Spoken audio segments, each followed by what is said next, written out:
It's estimated that close to 1 million Russian personnel have been killed, captured, or wounded fighting in Ukraine and Kursk. Despite those staggering losses, Vladimir Putin is still likely to have a bigger military when this conflict ends than when it began.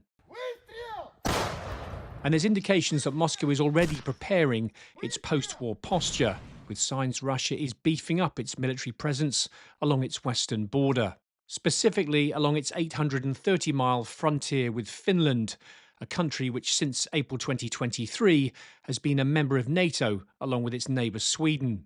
Of course, we are strengthening our defense forces. We are investing more money.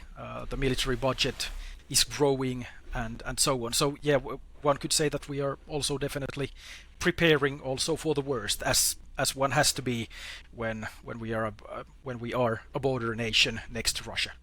According to the New York Times, satellite imagery shows Russia is expanding its border bases, some of which have been dormant for decades.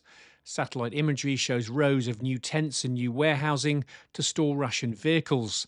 Hardened shelters used to protect fighter jets are being renovated, and a helicopter base, which has been unused and overgrown for years, is now a hive of activity.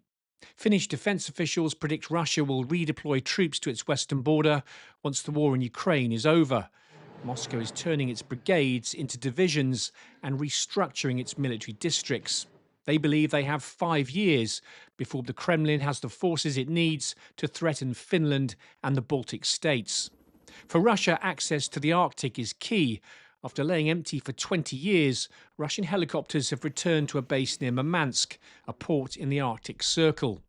The New York Times says dozens of Russian aircraft were recently deployed to the Alenia airbase, less than 100 miles from the border with Finland.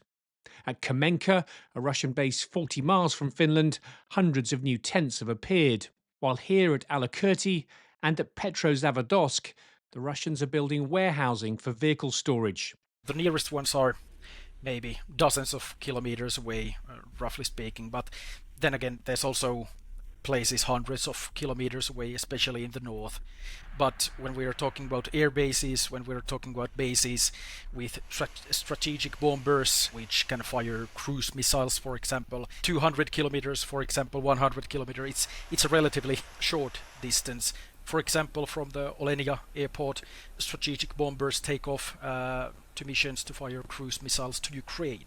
So the war is also happening near our borders as we speak. And it's not just Finland. New tents and other military kit has also appeared at a Russian base 80 miles from Estonia, where the UK has 900 personnel stationed as part of NATO's Enhanced Forward Presence, or EFP.